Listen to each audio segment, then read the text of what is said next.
పంజాబ్లో ఆప్ సర్కార్ రైతు వ్యతిరేక విధానాలు అవలంబిస్తోందంటూ సంయుక్త కిసాన్ మోర్చా చేపట్టిన చలో చండీగఢ్ ఉద్రిక్తతలకు దారితీసింది.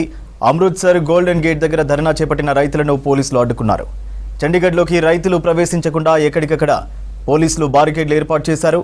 లుధియానాలో పలువురు రైతు సంఘాల నేతలను ముందస్తుగా అరెస్టు చేశారు. ఆప్ సర్కార్ వ్యవసాయ మార్కెటింగ్ ముసాయిదాకు వ్యతిరేకంగా పోరాటం మరింత ఉధృతం చేస్తామని రైతులు నేతలు చెప్పారు. మరోవైపు మొహాలీ చండీగఢ్ హైవేపై భారీగా ట్రాఫిక్ జామ్ అయింది.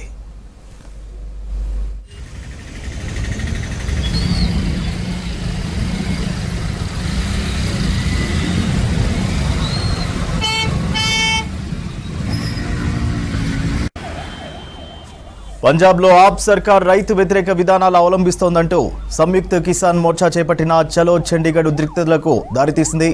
అమృత్సర్ గోల్డెన్ గేట్ దగ్గర ధర్నా చేపట్టిన రైతులను పోలీసులు అడ్డుకున్నారు. చండీగఢ్లోకి రైతులు ప్రవేశించకుండా ఎక్కడికక్కడ పోలీసులు బారికేడ్లు ఏర్పాటు చేశారు. లుధియానాలో పలువురు రైతు సంఘాల నేతలను ముందస్తుగా అరెస్టు చేశారు. ఆప్ సర్కార్ వ్యవసాయ మార్కెటింగ్ ముసాయిదాకు వ్యతిరేకంగా పోరాటం మరింత ఉధృతం చేస్తామని రైతు నేతలు చెప్పారు. మరోవైపు మొహాలీ చండీగఢ్ హైవేపై భారీగా ట్రాఫిక్ జామ్ అయింది.